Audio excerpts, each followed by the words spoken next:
Salve amigo do Autovídeos, hora de falarmos um pouquinho sobre a prática, o dia a dia no uso dos carros, com uma pergunta que nos foi enviada em relação aos tipos de transmissão que a gente encontra nos carros hoje em dia. A gente tem o câmbio manual, clássico, a gente tem o câmbio automático, convencional, câmbio CVT ou continuamente variável, e a gente tem também as transmissões de dupla embreagem, além do câmbio automatizado também, que é outra opção disponível em alguns carros. Como é que é a diferença entre esses tipos de transmissão? Será que tem algum que é mais econômico que o outro? É melhor no uso do dia a dia?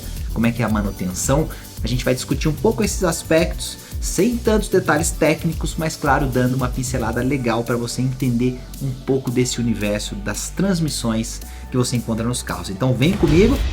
O câmbio manual é um câmbio muito interessante para consumo, porque você controla basicamente tudo em relação a que marcha você vai usar dentro daquele contexto da transmissão e no momento que você está usando o carro. Então você consegue criar muitas vezes um cenário muito interessante e ótimo de uso e encontrar boas médias de consumo no câmbio manual. E muita gente reclama, diz que não consegue ter as mesmas médias, os mesmos números quando passa para um carro que tem câmbio automático ou automatizado ou com alguma opção que não seja o manual. Então, primeiro talvez que venha à sua cabeça quando você quer sair lá do câmbio manual tradicional é o câmbio automático tradicional, aquele câmbio que no passado existia muitas opções que eram de poucas marchas, né? A gente teve no mercado alguns carros, a própria Toyota com algumas opções de câmbio automático de apenas 4 marchas, a Hyundai também teve esse câmbio lá no seu i30 que fez muito sucesso. A gente teve algumas opções de câmbio automático que começaram a chegar para o brasileiro em versões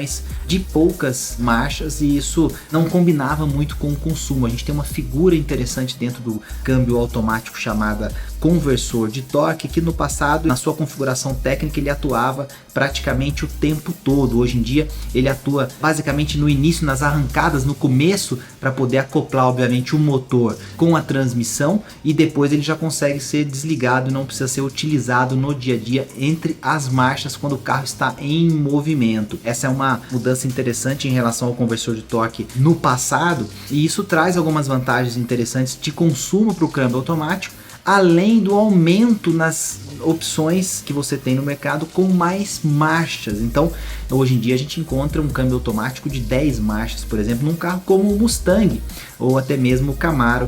Ambos usam o mesmo câmbio desenvolvido pela Ford. São 10 marchas num câmbio automático, e com isso você consegue também melhorar drasticamente o consumo e tentar aproximar o consumo a um carro que eventualmente seja manual ou que seja com uma transmissão diferente e mais econômica. Então a transmissão automática convencional ela está realmente bastante comum. Inclusive a gente vê um movimento muito grande de marcas que tinham câmbio automatizado, e a gente vai explicar isso, o que é também, e que estão migrando para o câmbio automático mais tradicional, com conversor de torque, com essas configurações que a gente acabou de comentar. Uma outra coisa interessante para a gente falar do câmbio automático é que ele está cada vez mais rápido com a ajuda da eletrônica, com as opções de sistemas eletrônicos mais modernos. Antigamente, o que acontecia quando surgiram os primeiros sistemas de câmbio automatizado, principalmente com o uso de dupla embreagem, é que se falava muito na velocidade, na passagem de uma marcha para outra, e que os câmbios automáticos não conseguiriam lidar com essa mesma velocidade com que um câmbio de dupla embreagem, por exemplo, consegue passar de uma marcha para outra. Esse tempo entre uma marcha e outra vem diminuindo bastante no câmbio automático tradicional, e carros esportivos que naturalmente a gente pensaria em câmbios ou de dupla embreagem pela velocidade ou câmbio manual, eles já estão saindo com câmbio automático, ou permanecem com câmbio automático e não migraram para uma opção de dupla embreagem. A gente deu o exemplo do Camaro, do Mustang. Carros BMW também usam câmbio automático convencional. A gente tem também alguns modelos Mercedes-Benz, as duas variações câmbio de dupla embreagem, mas já também a presença maior de câmbio automático, chegando até 9 marchas, por exemplo. Então esse é um contexto interessante do câmbio automático. E o que é interessante e uma boa notícia é que alguns câmbios automáticos conseguem ser mais econômicos hoje em dia do que os câmbios manuais. E essa pode ser uma tendência para os próximos anos. E agora você vai entender o que é o câmbio automatizado.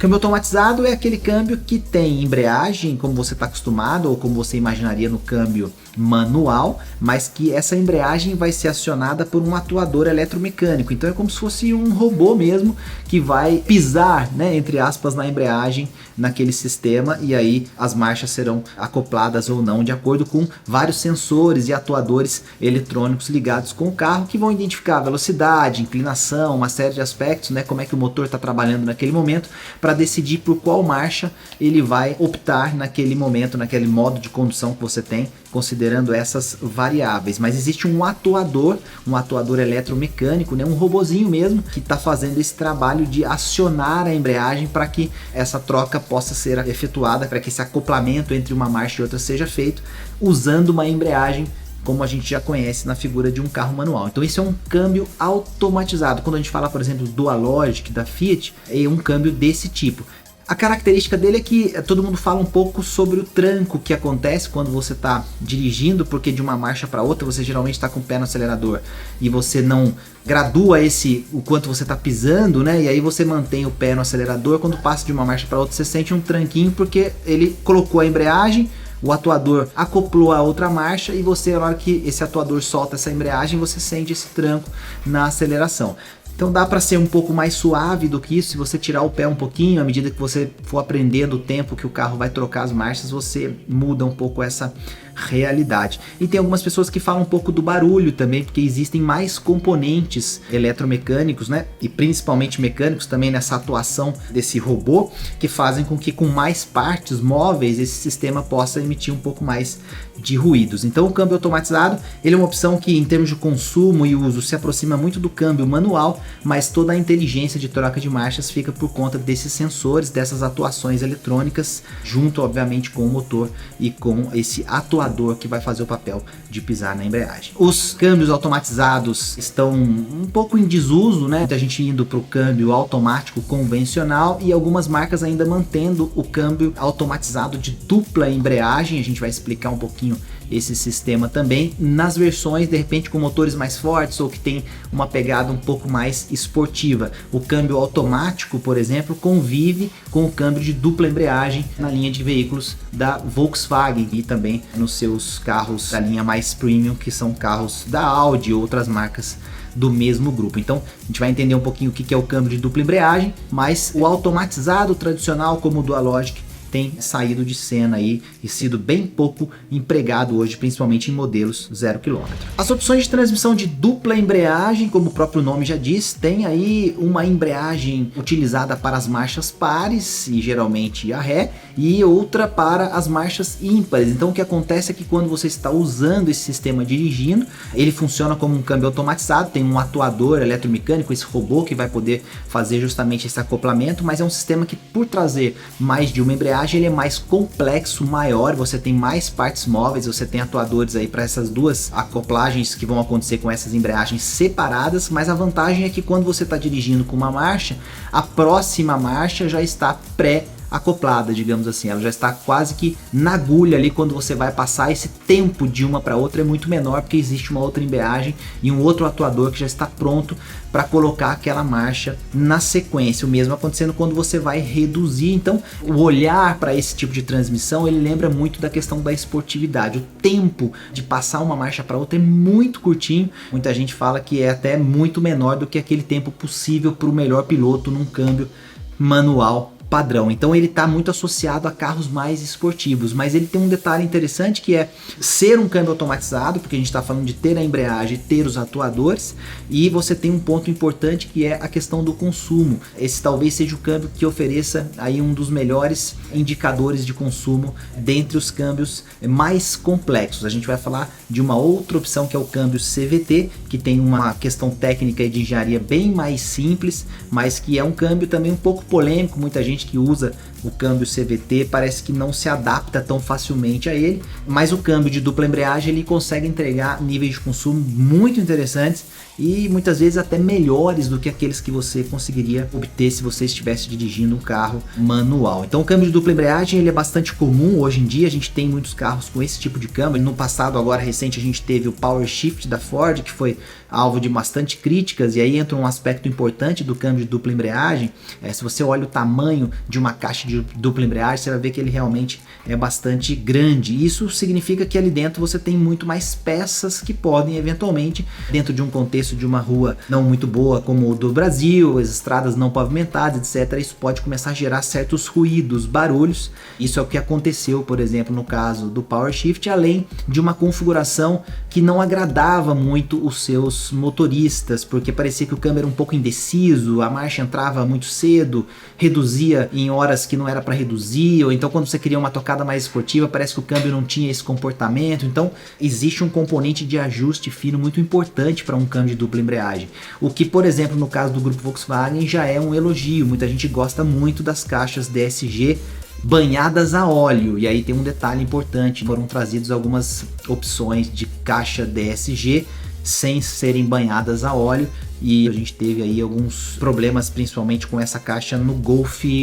TSI alemão, que veio ali mais ou menos em 2014. Então a Volkswagen depois reviu essa estratégia, começou a usar de novo a caixa banhada a óleo, que é a que a gente mais vê hoje nos seus modelos, e tem derivados dessa tecnologia, por exemplo, no Audi, que são os carros com câmbio S-Tronic, né? A gente tem também esse câmbio de dupla embreagem na Mercedes, a gente tem os carros de entrada ali, os GLAs, que usam câmbio de dupla embreagem. O que é interessante, ele se aproxima muito de um câmbio automático no andar, você não sente tanto a passagem de marchas como você viria num câmbio automatizado com uma embreagem só, e tem esse lance da rapidez nas trocas. Então se você coloca borboleta, por exemplo, atrás do volante, fica com uma pegada bem esportiva. E alguns carros de mais luxo ou de mais esportividade usam bastante o câmbio de dupla embreagem, e ainda configurações ainda mais agressivas, tentando entregar um tempo de passagem de marcha ainda menor, mas a manutenção tende a ser um pouco mais cara do que outras versões, né? A gente tem hoje muita gente com experiência no câmbio automático,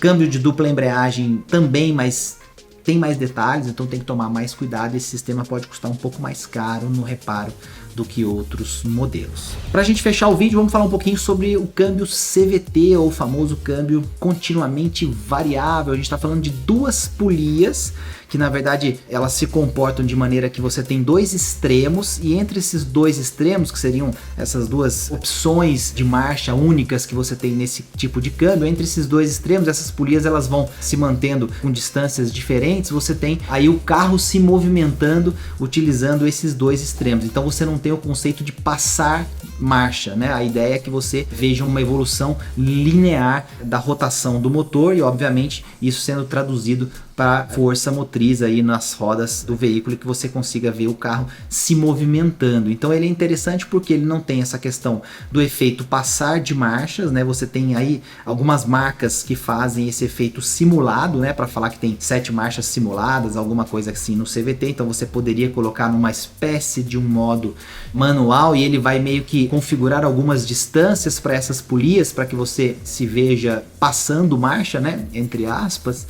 Mas se você deixa no modo padrão de direção, você vai perceber que ele tenta manter, com a atuação eletrônica também dos sistemas constituídos naquele veículo, na faixa ideal de torque configurada naquele motor e naquele conjunto como um todo, para que você veja a melhor maneira de conduzir o carro, que ele faça a menor força possível para sair da inércia, e com isso ofereça a melhor relação entre o deslocamento e o consumo de combustível durante o uso do carro naquele momento. Então dá para a gente dizer que sim, o CVT é aquele tipo de câmbio que oferece geralmente o melhor índice de consumo, mas lembrando que hoje em dia tanto as caixas automáticas tradicionais, por terem mais marchas, né, no mínimo hoje 6, e agora algumas oferecendo 8 marchas, outras até com 10, e também os câmbios de dupla embreagem, né, geralmente de 6 a 7 marchas, também mais modernos e com uma atuação eletrônica mais inteligente, esses números de melhor consumo do CVT ficam realmente muito parecidos com dessas outras alternativas. Mas o CVT tem uma característica que muita gente não gosta, que parece que você está pisando e o carro não está indo, né? Fica aquela coisa meio empurrada assim. Mas na verdade ele está, como é continuamente variável, essas polias elas estão se ajustando na distância, o carro está na faixa ideal de torque, ou se você precisar pisar ele vai subir, mas a sensação é de que parece que está queimando embreagem, né? Não tem embreagem nenhuma no câmbio CVT, mas você tem essa sensação de repente quando você pisa fundo. Mas é um câmbio que oferece, em termos de manutenção, muitas marcas você praticamente não precisa fazer nada no câmbio, algumas outras pedem uma troca de fluido a cada 40 mil quilômetros ou 60 mil quilômetros, dependendo da marca. A Honda, por exemplo, no Fit, 40 mil quilômetros você tem que abrir o câmbio e trocar o fluido. Outras marcas dizem que você não precisa mexer nunca nesse câmbio CVT, não deve abrir. Então isso também varia de marca para marca, mas é um câmbio que tem, do ponto de vista de peças e componentes, bem pouca coisa e oferece bastante robustez. Geralmente as marcas japonesas usam mais esse tipo de câmbio, que apareceu aí no Fit há mais ou menos 15 anos atrás pela primeira vez e que desde então foi popularizado principalmente pelos veículos japoneses, né? A gente vê na Subaru, você vê na Honda, você vê na Toyota. Tem o aspecto da confiabilidade, tem o aspecto da simplicidade e também essa questão de tentar encontrar a entrega melhor de torque para que você tenha o melhor consumo possível naquele uso do veículo no seu dia a dia. Então, passamos um geralzão sobre os tipos de câmbio aqui. O pessoal pediu pra gente comentar um pouco sobre isso: câmbio manual, câmbio automático, automatizado, dupla embreagem, CVT. Você aqui no Autovídeos com o conteúdo do seu jeito, com a sua linguagem, falando a sua língua, família Autovídeos. Deixa seu comentário e, claro, faça a sua inscrição, ative as notificações e siga o Autovídeos em todas as nossas redes sociais. Valeu, até mais. Tchau, tchau.